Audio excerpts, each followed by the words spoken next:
Before we start the basic twine or the two-strand twine, we're just going to use the stone to flatten out this three-way twine, three-way braid, to make sure the bottom is nice and flat. And I'm going to do a basic twine for 3 rows up the side of this basket.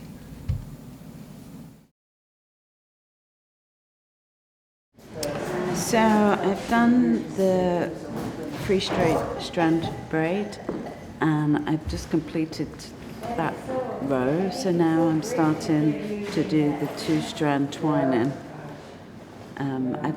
I split these, so instead of being a solid piece like this, they're now forming 2, so I can twine up the basket.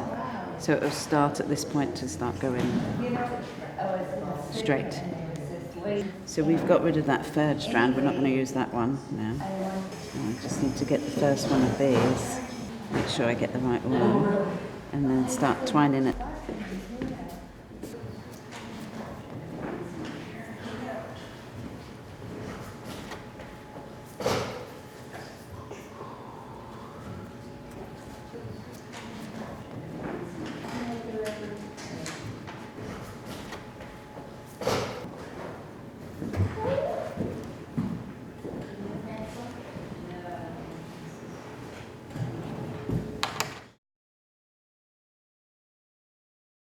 Right now I'm manipulating the materials so that I have a 2-strand warp on these corners. You can see that I've woven around these 2, and we're going to have them laying right on top of each other, going up the side of the basket. And I'm going to do that again here. And we've tied these 2 together to show you that they're going to be woven together.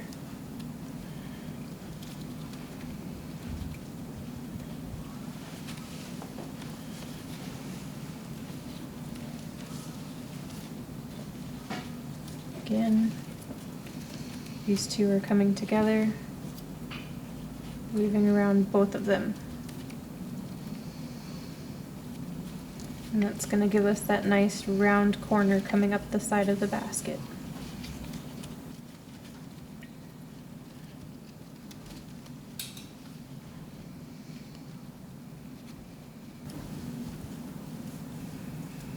Just going to check and make sure I didn't drop any stitches before I get too far past this corner. Very good.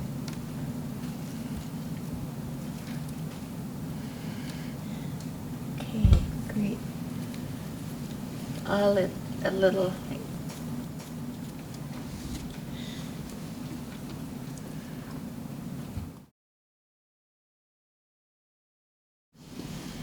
Okay, you can see that this weaver is short, so I'm just gonna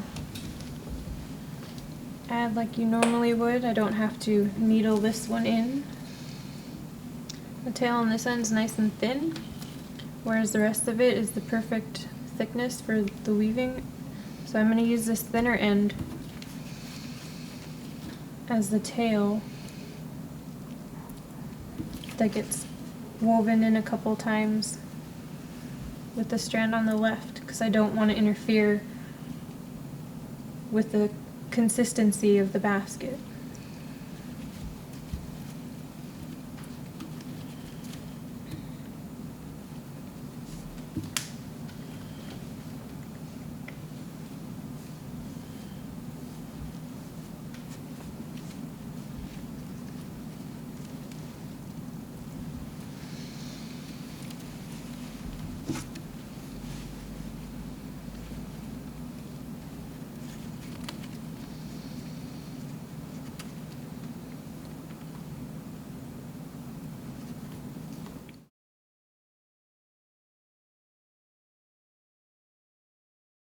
And then take this one and then do it one more time. And then when you do it, you pull at it and you see that it's not coming loose. So now you can put this one back there. You don't have to worry about it anymore because see, they're in there really tight.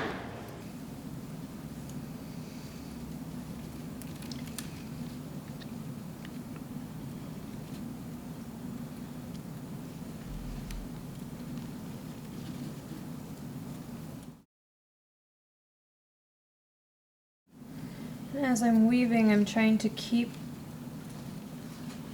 a little pinch on the basket so that it holds that shape that I want it to have going up the side.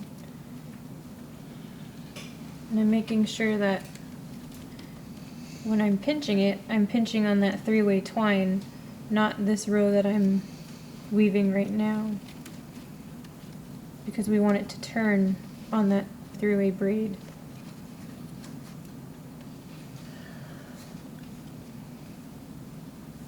I think the one thing is that making sure the pinching of that three-way twine is really established. It springs back at you, so you kind of want to exaggerate it. I think it's just a matter of just being a little more assertive to the material. This row of basic twine is starting it's the very first row of the vertical Warps. Sorry. So as you can see, I'm now weaving counterclockwise, and that three-way braid is already peeking at us. And we're going to do this for 3 rows before we get to the very first row of our false embroidery with the secondary design.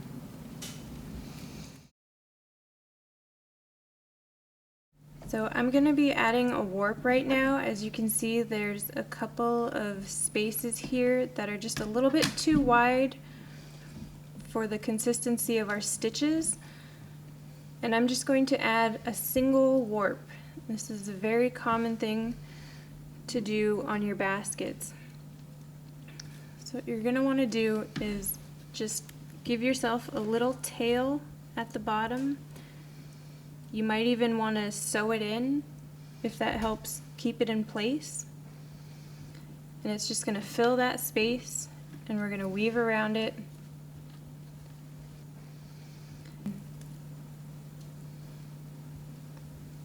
And on to the next warp.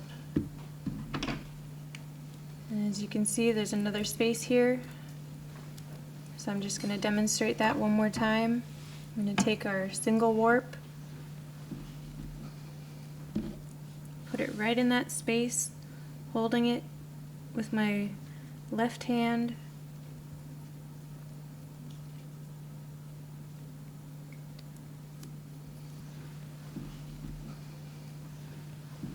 Now you can see those 2 warps have filled that space, and it has kept the compact twine nice and consistent. We've reached the end of our 3rd row of compact twine, and as you can see on the inside of the basket, all of these little additions need to be clipped away. They're all nice and snug in their place. They're not coming out. I'm just going to cut them off as close to the basket as possible. Being very careful not to cut anything else.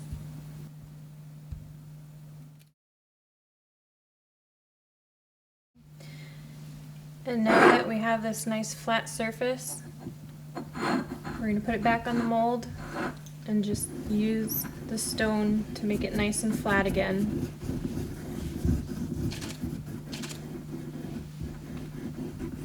We really want to reiterate that turn of the corner.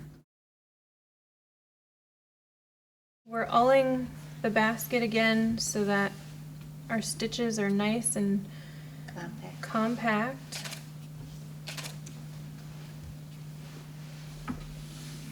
Our rows are nice and even. You can see here that there are these little gaps. That's what we're trying to fix while we all, just to make it nice and tight and compact.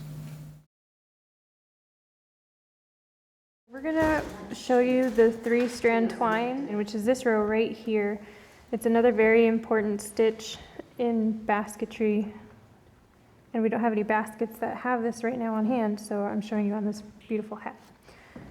We've come to a place where we're gonna insert that third weft, and because this one's short, it works out that I can double it. I'm just gonna hook it on that warp. So we have 1, 2, and 3. We're going to take both the middle and the right, cross them over the left, making our X. The left comes up and around the warp. Pull them all straight down and repeat. Middle and right go over the left. The left comes up behind the warp. Pull them straight. Middle and right over the left. Left comes up behind the warp. Pull them down.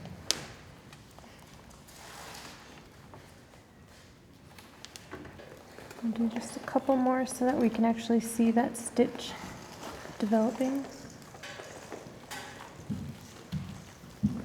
And we've now locked that one in place, so I'm going to just tuck the tail behind as we go behind that warp.